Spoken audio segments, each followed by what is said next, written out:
He assumed the claim was dead the moment he learned his ship's logs were gone. Years later, he was struggling to breathe, had a stack of civilian medical notes, and no in-service entries to show when it started. I'm Cameron Burrell, U.S. Army veteran and founder of VetBiz Media. Welcome to the Veteran Benefits Reset Podcast, one step at a time. Here's the promise. Even when in-service documents are thin, presumptive rules can give you a path. They don't guarantee awards, but they change how the VA evaluates service connection. So, what is a presumptive condition? It's when the VA recognizes certain illnesses as related to service because of when, where, or how you served, without one single in-service note proving it.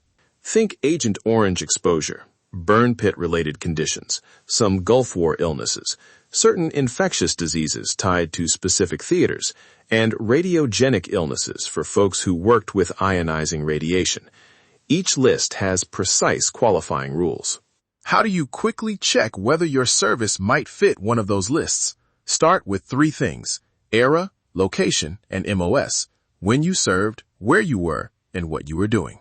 Era is the easiest. What years were you on active duty?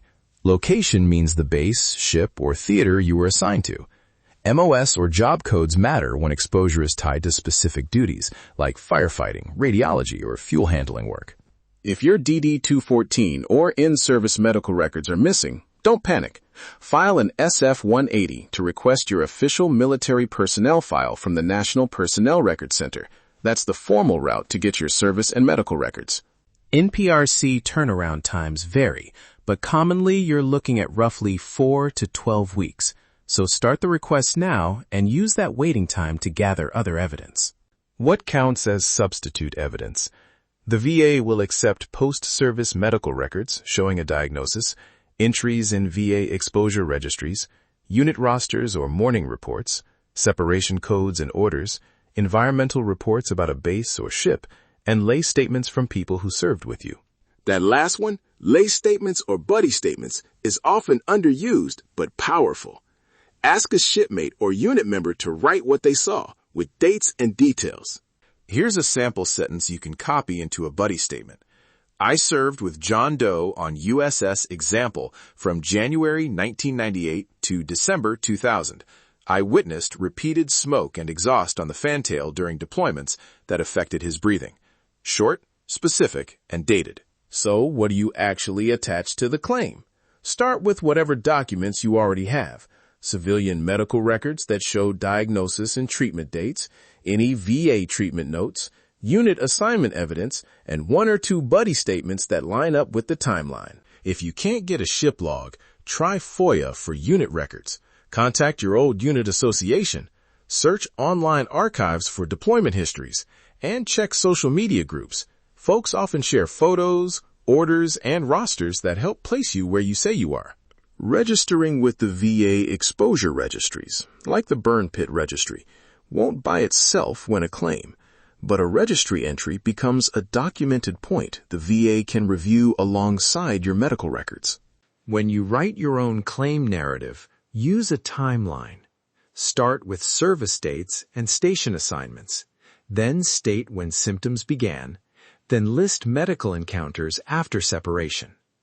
Use plain sentences. Don't try to act like the doctor unless you are one.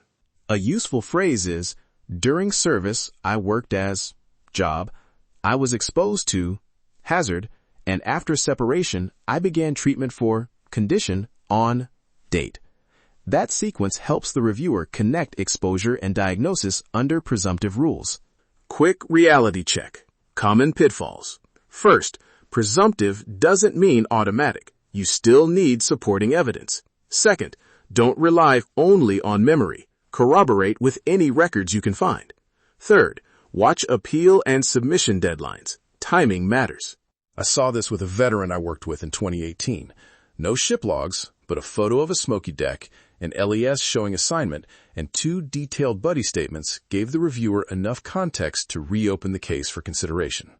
If you're worried about the technical or legal side, contact a VA-accredited veteran service organization or claims agent.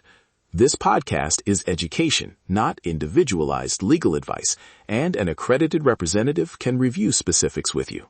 Now, one practical action you can complete in the next 48 hours. File an SF-180 to request your official military personnel file from NPRC and draft a 250-word lay statement describing your exposure and symptom timeline.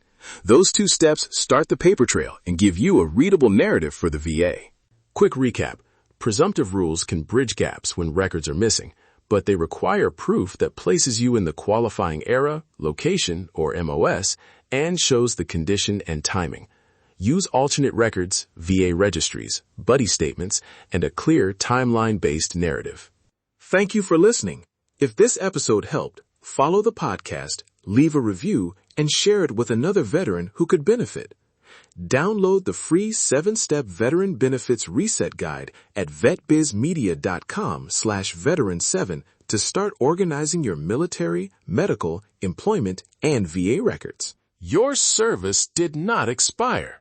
Your story is still worth reviewing. Take the next responsible step.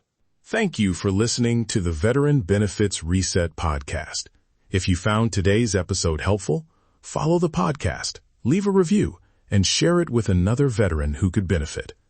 Download your free 7-step Veteran Benefits Reset Guide at vetbizmedia.com/veteran7. And remember, your service did not expire. Your story is still worth reviewing. Take the next responsible step.